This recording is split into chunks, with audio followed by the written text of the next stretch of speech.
नमस्कार दोस्तों, मैं नितिन राजपूत स्वागत करता हूं आपका हमारे YouTube चैनल स्पोकन इंग्लिश 365 पर। तो मैं आपके लिए लेकर आया हूं आज एक ग्रामर का नया टॉपिक जिसका नाम है प्रोनाउन। दोस्तों, प्रोनाउन होता क्या है? आगे बढ़ने से पहले दोस्तों, I would like to request you to subscribe our channel and comment and like. चलिए सबसे पहले देखते हैं दोस्तों, प्रोनाउन होता क्या है। The word which is use in place of noun to avoid repetition of noun. ऐसा शब्द जो किसी नाउन की जगह पर आता है, नाउन की रेपिटेशन को अवॉइड करने के लिए, टालने के लिए, उसे हम प्रोनाउन कहते हैं।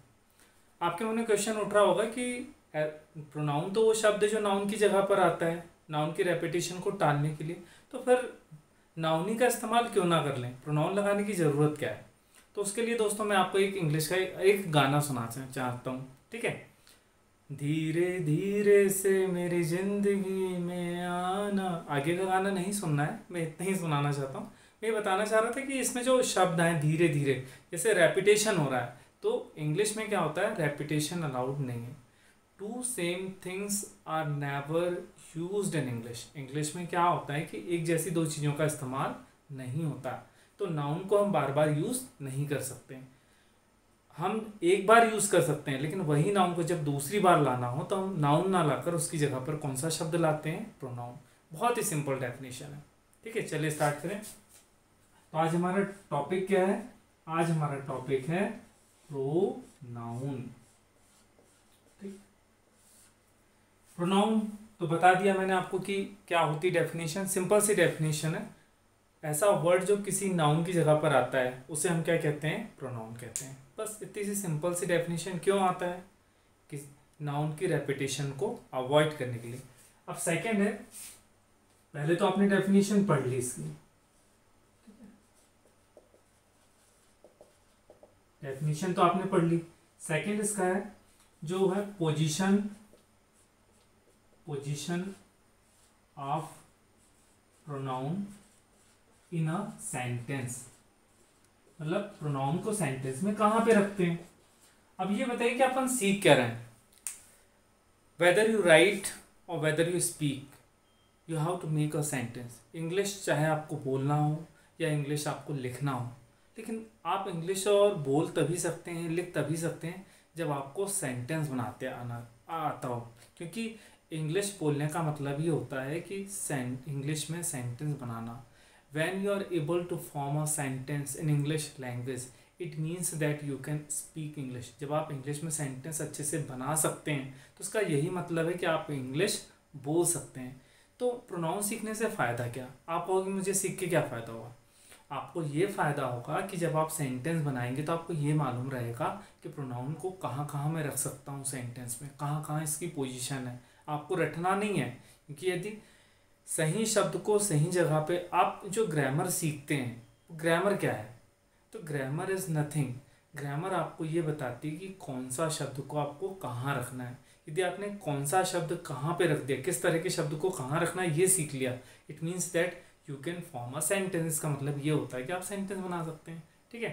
तो प्रोनाउन को सेंटेंस में कहाँ रखते हैं? प्रोनाउन को सेंटेंस में वहीं रखेंगे जहाँ पे नाउन को रखते हैं। तो नाउन को सेंटेंस में कहाँ पे रखते हैं? वर्ब के पहले रखते हैं, वर्ब के बाद रखते हैं, प्रीपोजिशन के बाद रखते हैं। देख लीजिए, इसको एक डायग्राम से समझ लेते हैं।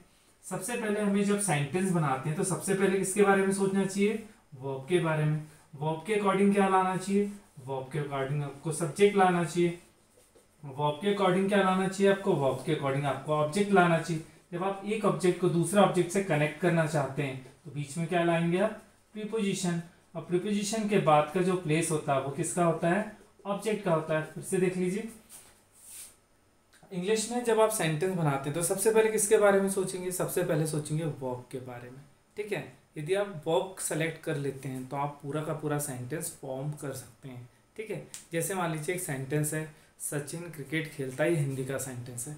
जब आप हिंदी सेंटेंस जब आपके मन में आता है या आप बनाते हैं तो आप हिंदी मत देखिए, सिर्फ ये देखिए कि उसमें कौन सा एक्शन हो रहा है। सचिन क्रिकेट खेलता है, एक्शन कौन सा हो रहा है?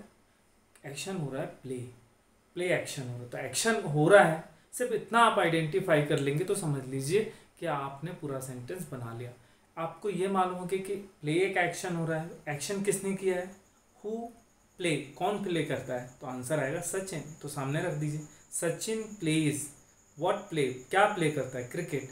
सचिन प्लेज क्रिकेट, बन गया सेंटेंस, बिल्कुल सरल।